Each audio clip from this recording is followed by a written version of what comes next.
एक बार की बात है, एक छोटे से गांव में एक आदमी रहता था। उसके घर के पास में एक पहाड़ था, जहां पर वो रोज सुबह जाता। उस पहाड़ पर थोड़ी देर के लिए वो बैठता, फिर वापस आ जाता। तो रोज की तरह वो सुबह सुबह जा रहा था। पीछे से उसका छोटा सा बेटा आया। उसने आकर के उसका हाथ पकड़ लिया और कहा कि आज मैं भी आपके साथ चलूंगा।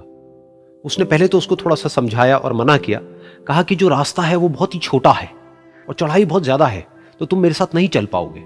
लेकिन फिर जब उस बेटे ने जिद करी तो पिता मान गया। तो दोनों पहाड़ पर चढ़ने लगे। पिता ने बेटे का हाथ कस के पकड़ा हुआ था।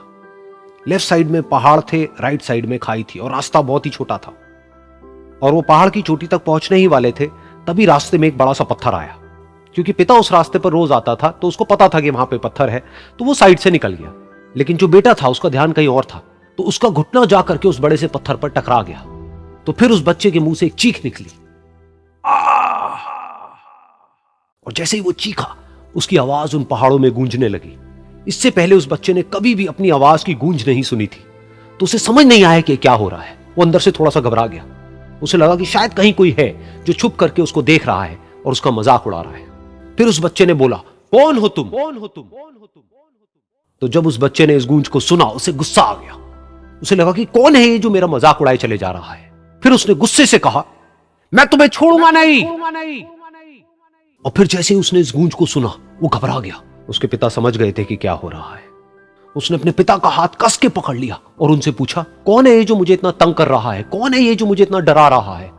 तो उसके पिता थोड़ा सा मुस्कुराए और उन्होंने खाई की तरफ देखा और जोर से बोला, मैं तुमसे बहुत प्यार करता हूं। ये सुनकर वो बच्चा हैरान हो गया। उसे समझ नहीं आया कि हो क्या रहा है, कि वही इंसान जो उसका मजाक उड़ा रहा है और उसको तंग कर रहा है, वो उसके पिता को बोल रहा है कि मैं तुमसे बहुत प्यार करता हूं। तो उसके पिता ने अपने बेटे को देखा और वो समझ गए कि उसके मन में क्या चल रहा है। और फिर दोबारा उन्होंने बोला, तुम बहुत अच्छे हो।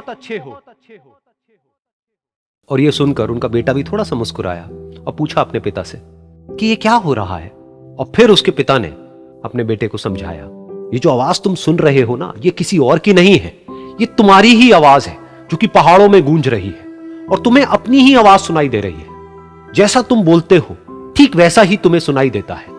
अगर तुम गुस्से से कुछ कहोगे तो पलट करके जो आवाज आएगी उसमें भी गुस्सा होगा, लेकिन अगर तुम कुछ अच्छा कहोगे तो वो आवाज भी अच्छी होगी। बिल्कुल इसी तरह से हमारी जिंदगी में भी होता है। जैसा तुम अपने मन में इस जिंदगी के बारे में सोचते हो, ये जिंदगी तुम्हारे लिए बिल्कुल वैसी ही हो जाती है। अगर तुम मन ही मन अपने आप को ये बोलते रहोगे कि मेरी जिंदगी तो बहुत ही बुरी है, तो तुम्हारी जिंदगी सच में बुरी हो जाएगी। और अगर तुम अपनी जिंदगी से प्यार करोगे तो तुम्हारी जिंदगी भी तुमसे प्यार करेगी। ये बात उस बच्चे के दिमाग में घर कर गई और फिर वो दोनों उस पहाड़ की चोटी पर गए। लेकिन बच्चे के दिमाग में यही बात घूम रही थी। और फिर वो बच्चा खिलखिला के हंसा और उसने अपने दोनों हाथ खोले और अपनी पूरी ताकत से बोला, मैं तुमसे बहुत प्यार करता हूं।